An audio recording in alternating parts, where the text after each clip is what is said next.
So hi guys, জুগার অ্যাকোয়াতে তোমাদের সবাইকে ওয়েলকাম। অ্যাকোরিয়াম করার জন্য যে প্রচুর টাকা থাকতে হবে বা প্রচুর অ্যাকোরিয়াম রাখতে হবে এর কোনো মানে নেই, ঠিক আছে? তো চলো প্রথমে আমার সেটআপগুলো তোমাদের দেখিয়ে দিই, তারপর আজকে একটা নতুন জিনিস দেখাবো।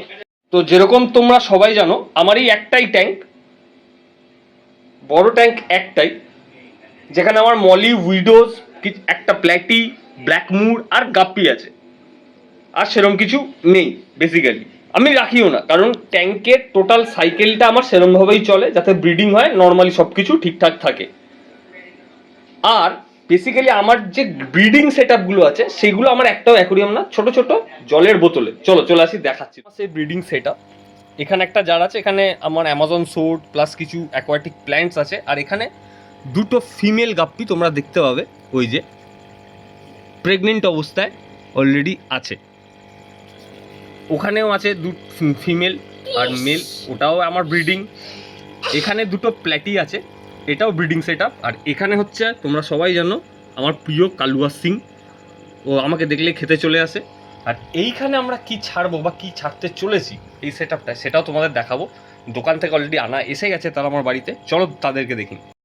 তো এই হচ্ছে আমাদের প্রথম প্রোডাক্ট, এটা একটা ফিমেল মলি, যেটা আমরা ইউজ করব আমার নতুন ব্রিডিংয়ের জন্য, যেটা শর্ট টেল মলির সাথে এর একটা ব্রিডিং প্রসেস করে দেখব কি হয়। এবার চলে আসি সেকেন্ড প্রোডাক্টে, দেখে নাও। এখানে আছে দুটো ব্ল্যাকমোর গাপ্পি, একটা মেল একটা ফিমেল।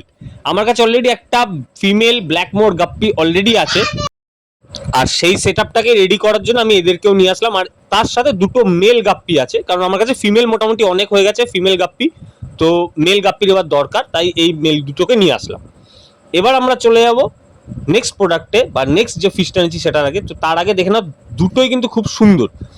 আর মেনলি ফিমেল গাপ্পিটাকে আনলাম কারণ ফিমেল গাপ্পিটা খুব তাড়াতাড়ি বার্থ দেবে ছোট ছোট নতুন বাচ্চাদের, তাই দোকানে দেখে আমি আর ওয়েট করিনি, আগে এটাকে ক্যাপচার করেছি।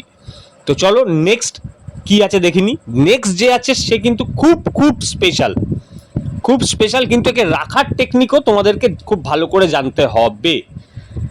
যদি না জানতে পারো, এদের ট্যাঙ্কে ছাড়ার সাথে সাথে এরা মরে যাবে।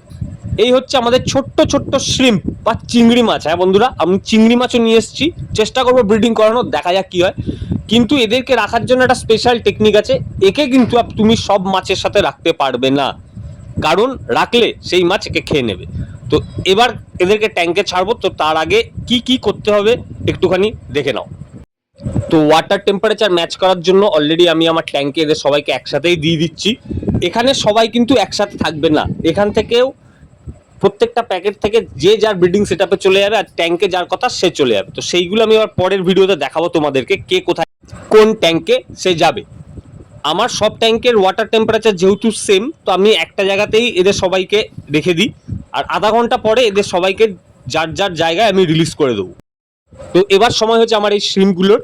তো এদেরকে রাখার জন্য আলাদা ট্যাঙ্ক আছে, সেটা আমি দেখাবো একটু পরে। কিন্তু তার আগে জেনে রাখো, চিংড়ি তুমি অন্য কোনো মাছের সাথে, স্পেশালি উইডো, টেট্রা বা মলির সাথে রাখতে পারবে না, তারা কিন্তু চিংড়ি, এই স্মল সাইজের চিংড়ি খেয়ে নেবে। তো তাকে রাখার জন্য তোমাদেরকে স্পেশালি গাপ্পির সাথেই রাখতে হবে, যাতে এর কোনো ক্ষতি না হয়। আর সেই জায়গায় কিন্তু প্রচুর প্ল্যান্ট থাকতে হবে, যাতে তারা বড় হতে পারে, ন্যাচারাল হতে হবে, একটু ডার্ক হতে হবে।